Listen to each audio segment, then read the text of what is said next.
Olá, minha gente, começando o nosso Band Empresarial aqui nesse ambiente maravilhoso do Latvian, com vários empresários mostrando e conversando e fazendo network. É isso aí, Band Empresarial é nesta terça agora, começando com muita informação. Fique com a gente.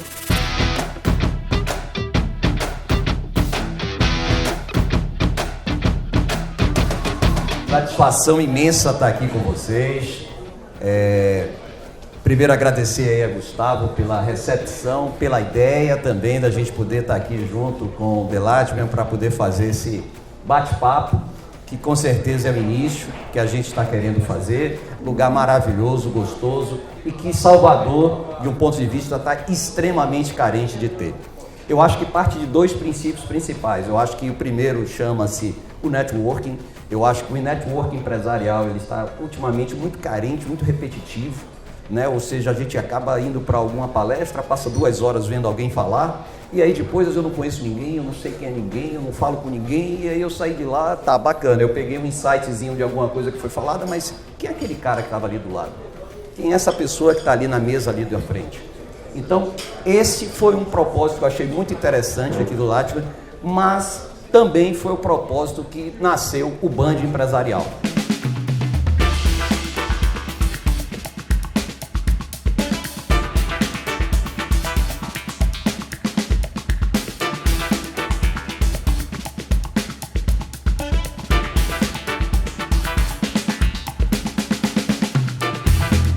Olá, minha gente, aqui iniciando o nosso Band Empresarial super especial aqui no Latvian com pessoas maravilhosas e levando o Band Empresarial aonde o empresário está. Estamos aqui com o Brandão Freire, que é paisagista e advogado, eu diria que é advogado e paisagista, e que traz muitas informações bem bacanas sobre novos projetos e como o paisagismo se insere dentro dos projetos imobiliários.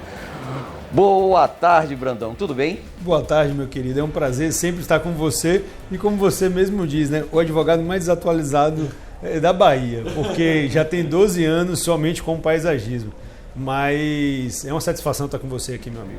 Me diga um pouquinho sobre isso, Brandão, e o paisagismo inserido nos projetos imobiliários, como está isso?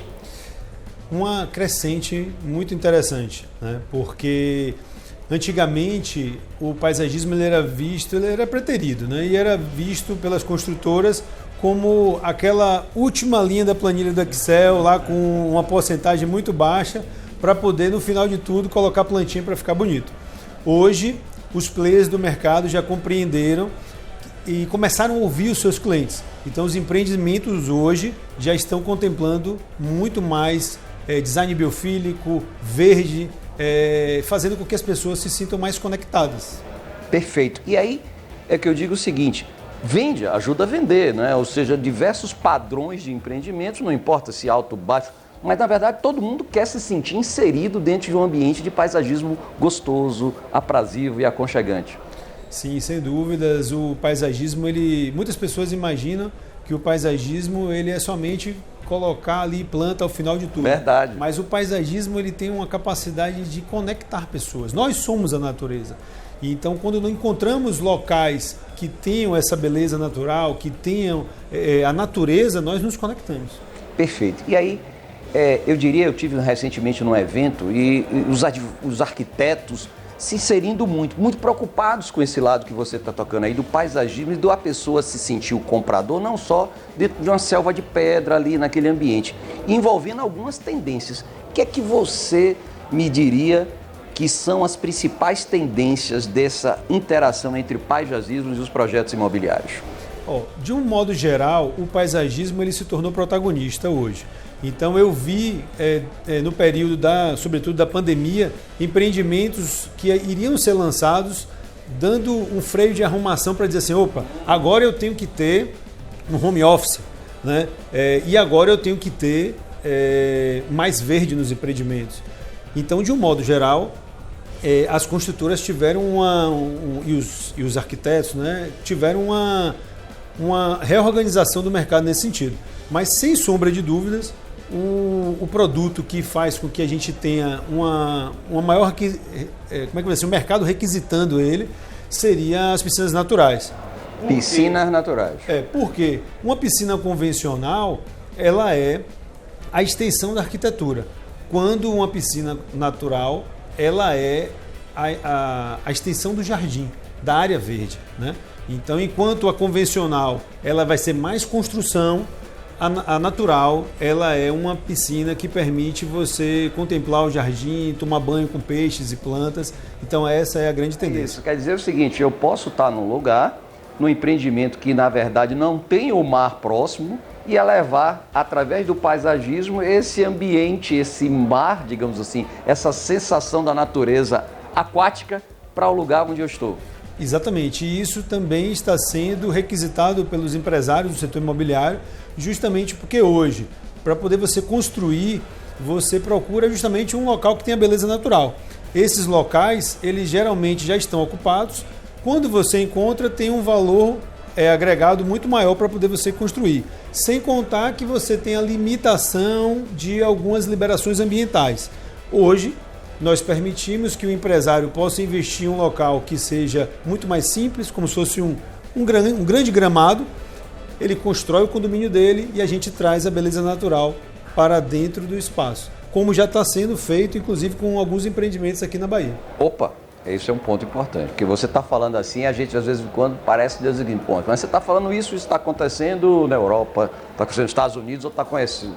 Não, isso já acontece aqui na Bahia, próximo, como é que está isso? Já acontece aqui na Bahia, nós temos alguns empreendimentos com a Gran, com a Civil, o Metaplan, um exemplo, o Cedro do Horto mesmo já vem já com a ideia de você ter um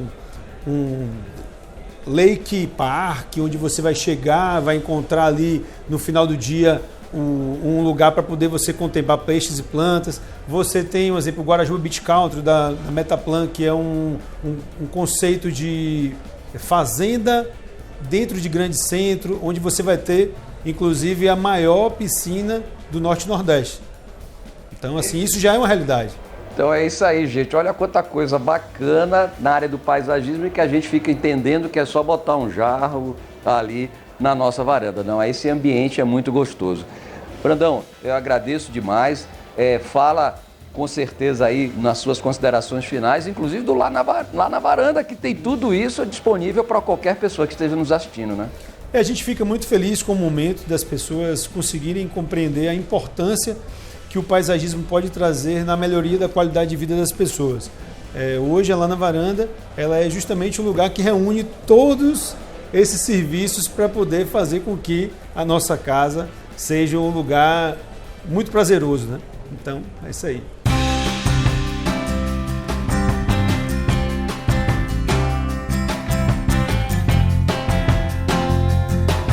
Pois é, minha gente, agora dentro desse ambiente gostoso do Delatve, a gente vai conversar agora com o empresário, com o diretor executivo da Sotero. Ele vai dizer quem é a Sotero, mas com certeza, Carlos Neto, nosso querido entrevistado de agora, a gente vai falar sobre mercado de limpeza urbana.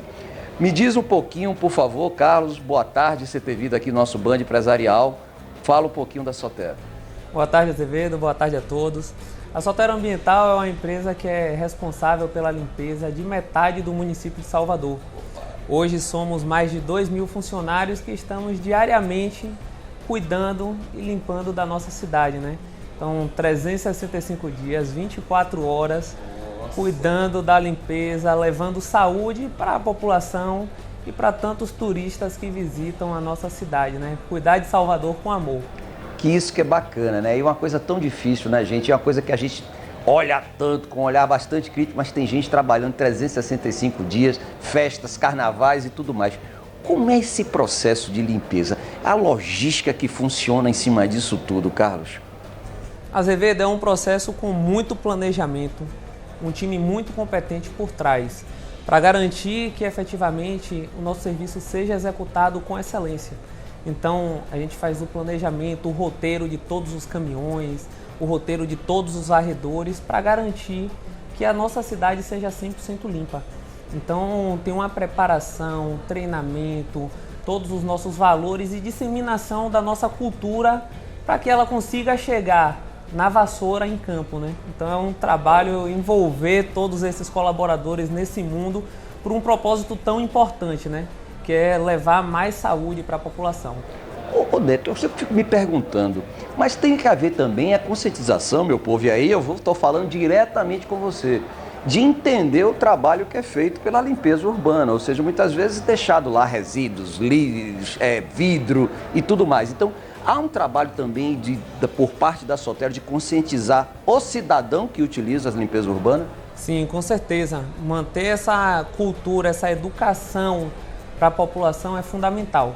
Então, infelizmente, ainda existe esse cenário de descarte irregular, de pérfuro cortante, que inclusive algumas vezes vem a causar algum acidente com o nosso colaborador, e isso é muito preocupante. Então, estar cuidando de nosso colaborador, orientando e instruindo a população da forma de realizar um descarte correto é fundamental. A gente preza muito pela colaboração dos nossos colaboradores e pela segurança deles. Então, a população tem que ajudar mais, tem que ser mais parceira dos nossos agentes de limpeza, de quem efetivamente está cuidando da nossa cidade. Então, a equipe atua, a gente tenta educar, mas infelizmente não tem 100% de adesão ainda, né? Mas vamos lá, hein, gente, vamos contribuir com isso. E Carlos, me fala um pouquinho, que tipo de inovação pode se trazer para um trabalho como esse de limpeza urbana? O que é que a Sotero traz? Vamos lá, a inovação é um dos nossos valores, né? Então, no século que nós estamos, com tantas tecnologias, inteligência artificial, nós já estamos inseridos nesse processo. Atualmente, nós trouxemos uma varredeira elétrica, foi a primeira inovação aí que conseguimos materializar no ano de 2022, onde essa varredeira ela é recarregada com a energia que é gerada a partir do próprio resíduo. Então, é uma inovação aí, Salvador ficando à frente, ela atua em praças públicas, no calçadão da Barra e traz muita visibilidade, né? Porque não polui o meio ambiente, a gente falando de ESG, de diversos valores aí de sustentabilidade e meio ambiente, e não podia ficar de fora disso, né? E aí eu venho com uma pergunta, aterro é uma coisa tão assim, pouco pensada, mas que a gente vê o seguinte, onde é que vai todo esse lixo? Qual é a participação da Sotero? O que é que ser feito nesse sentido? Perfeito. Então, a Sotero faz a coleta do resíduo urbano de nossas casas, dos estabelecimentos comerciais de Salvador e destina para o aterro metropolitano. Salvador tem um aterro metropolitano centro que atende 3 municípios, Salvador, Lauro de Freitas e Simões Filho, e lá todo o resíduo é tratado e destinado corretamente. A partir da destinação e tratamento do resíduo, neste aterro tem uma termoelétrica que gera energia a partir da decomposição do resíduo.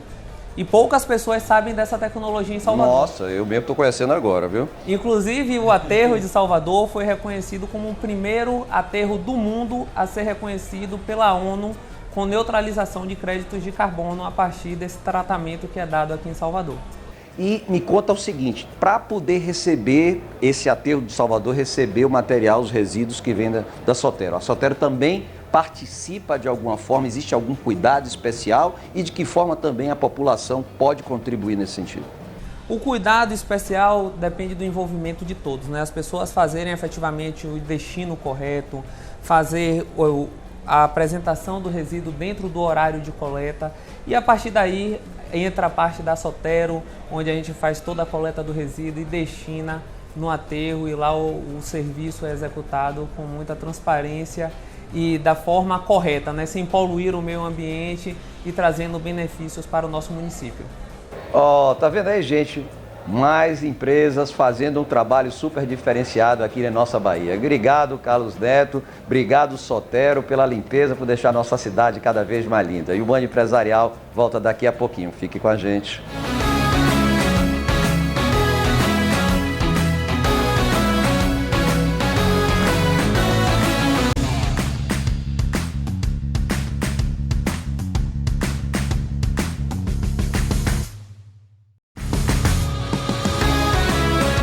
Olá, minha gente, voltamos, hein? Tá vendo que foi rapidinho o nosso break? E vamos voltar aqui com o nosso querido Paulo Cavalcante Júnior, gestor aí da Carbonós, gestor da Paranema. E aí me conta um pouquinho, você novo, qual é seu histórico em relação à sua vida empresarial, doutor Paulo? Azevedo, obrigado pelo convite aí. Primeiro, queria cumprimentar a todos aí também. E falar o seguinte, que eu desde novo decidi ser empresário, né, e tive dentro de casa uma grande inspiração que foi meu pai, né, que você conhece, que é seu amigo. Claro, manda um abraço bem grande para meu Paulinho. E meu pai tem uma história muito bonita, né? Porque ele é filho de caminhoneiro e minha avó era professora de escola pública primária e no quintal de casa eles tinham uma fabriquetazinha, uma produção artesanal de água destilada e solução de bateria. Então ele começou a trabalhar ali muito novo, com 16 anos. Ele foi catar lixo, pegava os litros de litro vazio para poder recuperar aquele litro dali, encher com os produtos. Pegava a caixa de papelão na Mesbla e na Sandice também para poder economizar esse dinheiro da embalagem. E ali ele começou a trabalhar muito novo e até o momento que ele decidiu que ele queria pegar o produto químico que era usado para fazer a solução de bateria e vender direto para obras, vender direto para piscina e tal, e fazer o trabalho de distribuição de produto, comprar e vender. E com a vinda do polo petroquímico em 1978 para a Bahia, esse negócio dele acabou sendo impulsionado, né? E ele saiu ali daquela fabriqueta artesanal para ser o terceiro maior distribuidor de produto químico do Brasil e o quarto maior da América Latina. Nossa! Então é uma história inspiradora e aí desde muito novo aí eu pude contar com ele para poder ser emancipado com 16 anos e começar a abrir algumas empresas também, sempre com todo o apoio dele. Então, por exemplo, transportadora de corrosivos líquidos, que eu tive como primeiro e principal cliente ele mesmo, né? Para transportar soda cáustica, para transportar hipoclorito de sódio e tal. Então, sempre contando com o apoio de meu pai. Né? Então, isso aí foi minha grande fonte de inspiração aí para começar a empreender. E como é bacana, né? A gente ter o reconhecimento, a gente ter essa passagem de bastão e inovações vindo através de novas gerações. Isso é muito bacana. Parabéns, Paulo Júnior. Parabéns a Paulo também. E me fala um pouco sobre a Carbonor, né? Hoje talvez seja a segunda maior da América Latina, trabalhando com bicarbonato de sódio. E como é que está esse mercado? O que é que você vê como sendo um produto que está, digamos assim, em alta? E como é que está esse mercado? Perfeito. Na Carbonor, a gente falou um pouco do polo de Camaçari e ela é uma fábrica muito tradicional ali do polo. Ela veio na primeira geração. Logo quando foi inaugurado o polo, a fábrica já estava sendo montada. Ela já pertenceu a grandes multinacionais como a Rhodia, que hoje é Solvay, e como a Church & Dwight, que é a maior fabricante de bicarbonato de sódio dos Estados Unidos. E em 2017 essa fábrica foi adquirida por investidores brasileiros e ali em 2017 eu me tornei também presidente da Carbonor. Então foi um grande desafio, era um caso de reestruturação ali porque a empresa tinha algumas dificuldades e a gente conseguiu fazer isso, né? Hoje a gente se mantém no posto de maior produtor de bicarbonato de sódio da América Latina, ali nós somos os maiores e somos os únicos também que fazemos aquele grade, que é um grade especial que vai na hemodiálise. Então, a grande maioria dos tratamentos diálicos do país hoje são feitos com bicarbonato de sódio que é fabricado na Carbonor. Né? E são mais de 130 mil portadores de doença renal crônica que dependem do nosso produto ali para o tratamento. Né? Ô Paulinho, me fala um pouquinho do seguinte, como lidar com isso? Às vezes é muito maculado essa imagem do que está lidando com as indústrias químicas, etc. E aí vem uma coisa em moda que é sustentabilidade, ESG e tudo mais. Como você está lidando com tudo isso? A indústria química, e por incrível que pareça, né? Às vezes a gente olha para a indústria química e acha que ela é uma indústria poluidora. Né? Só que na verdade a indústria química ela é essencial, porque é a indústria das indústrias. Ela faz matéria-prima ali para todas as outras indústrias, eletroeletrônicos, automotivos, papel e celulose, todo mundo compra matéria-prima da indústria química. E ela é uma das que mais se preocupa com a questão da economia circular, com a economia de baixo carbono e tem assumido compromissos muito firmes nessa frente. Certo? Na quarta-feira agora eu estive na Associação Brasileira da Indústria Química, eu sou conselheiro lá, faço parte do conselho diretor e lá nós temos outros 30 presidentes de indústrias químicas e a pauta era falar sobre sustentabilidade, tem investimento na Bahia de hidrogênio verde, tem investimento da Braskem de plástico verde, então tem investimento para neutralizar as emissões de gases tóxicos e poluentes das chaminés das fábricas químicas. Então é uma indústria que está investindo muito nisso e com certeza isso vai fazer diferença lá na frente. Perfeito. Você vê, né? Ou seja, aqui a gente pensando, mas talvez elas mais invistam em gerar para a gente uma sustentabilidade e um estado e um meio ambiente melhor. E aí me fala o seguinte, o que é que a gente pode esperar, e vamos falar evidentemente, para não esquecer, da Paramana. Me fala um pouquinho também de onde veio esse outro vertente chamado Paramana. Perfeito. Então a Paramana foi uma ideia de fazer cachaça na Ilha dos Frades ali. Então a gente queria fazer só 20 mil garrafas por ano de cachaça no fundo da Ilha dos Frades. A produção toda ia sair de barco, um barquinho de madeira ali, ia ser uma coisa bem bucólica, né? A ideia era essa. Só que depois a gente viu ali que monocultura na Ilha dos Frades ia ser difícil, conseguir as aprovações e tal, então a gente passou a produzir no continente, mas a gente manteve a ideia de homenagear a Baía de Todos os Santos. Então a gente deixou o nome da cachaça Maria Guarda, que é o nome de uma ilha, o nome do nosso... Aí depois criamos o gin também, né, que é o gin Paramana, que é o nome de uma praia da Ilha dos Frades. Hoje a gente tem vodka também, e a gente falava em 20 mil garrafas. Hoje esse ano fabricamos 300 mil garrafas. Nossa. E estamos presentes nos 5 maiores varejistas nacionais e temos presença hoje em quase todo o Brasil através de 3 centros de distribuição.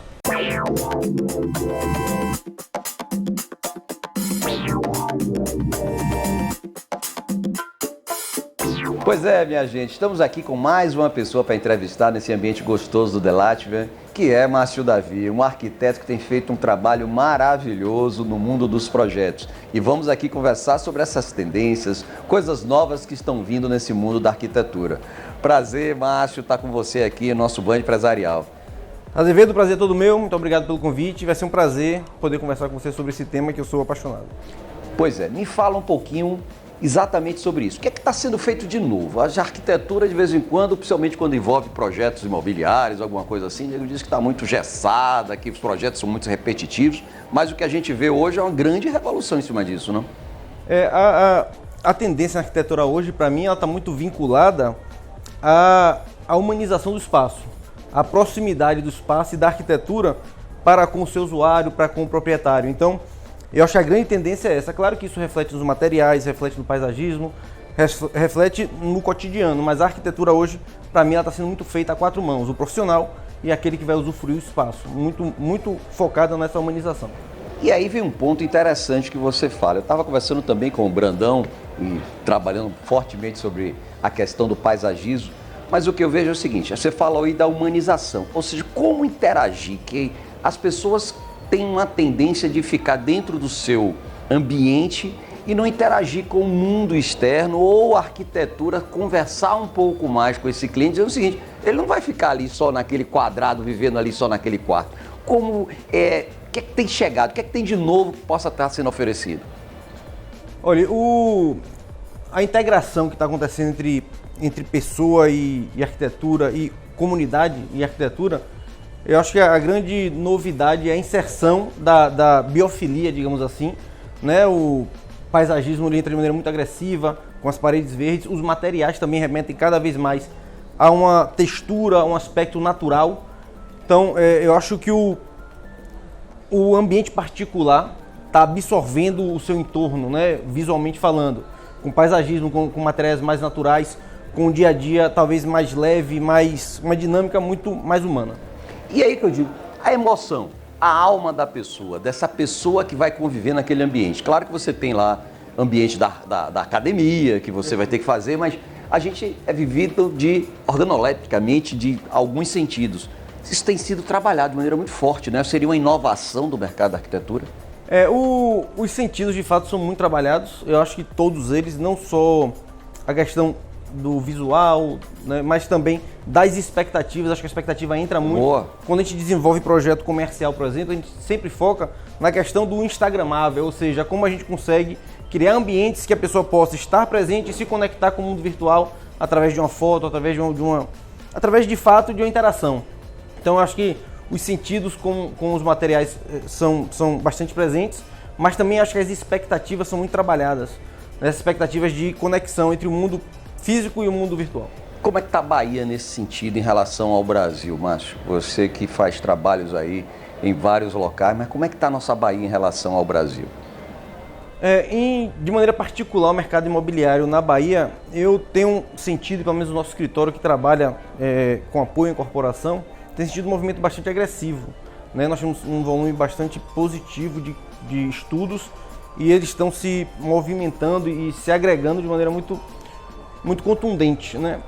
A gente tem também trabalhado em São Paulo, por exemplo, fazendo um comparativo, e eu enxergo uma certa equivalência, pelo menos no tocante a volume, né? No tocante a provocação E aí vale não só para Salvador, mas também para outras cidades. Que nós temos desenvolvido estudos em Camaçari, Vitória da Conquista, Feira de Santana, Lauro de Freitas. Então, com relação ao mercado imobiliário, eu tenho sentido um movimento bastante positivo.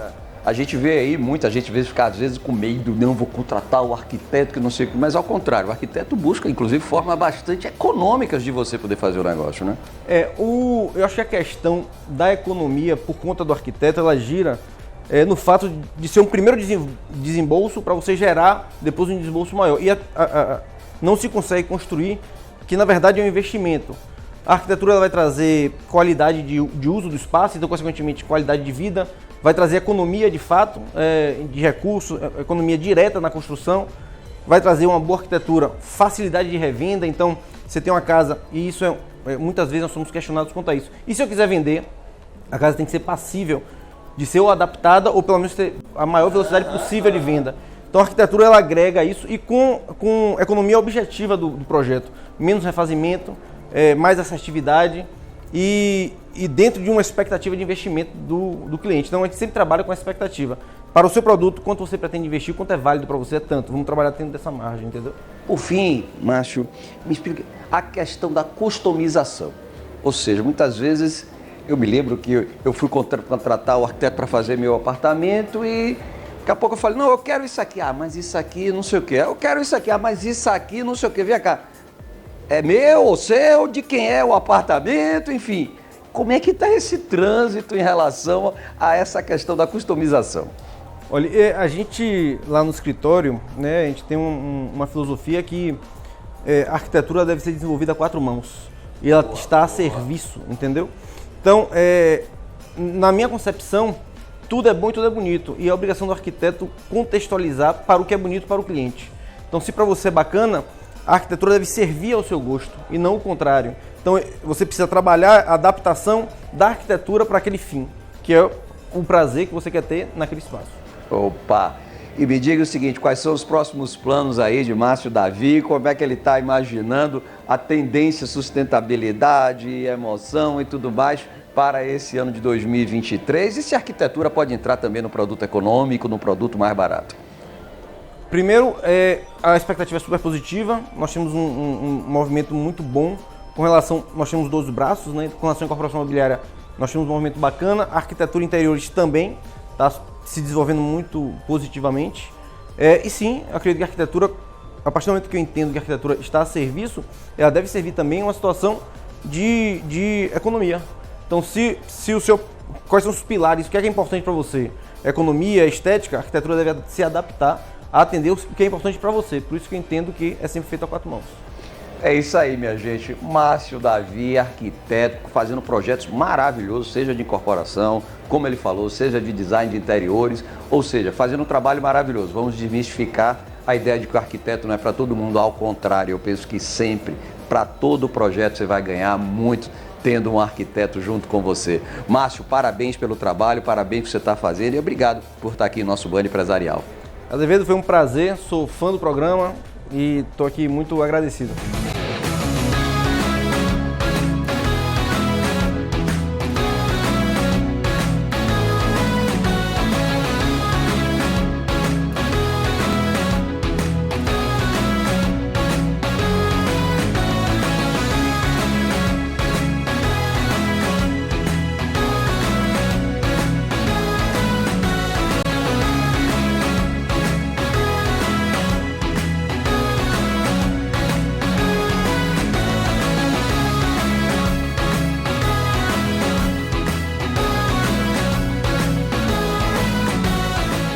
Acabou. Pois é, passa rápido quando é bom, né? Estamos encerrando o nosso Band Empresarial, mas terça que vem, 13h30, estamos de volta aqui na tela da Band com o nosso Band Empresarial. Eu sou Azevedo Filho, fica com a gente.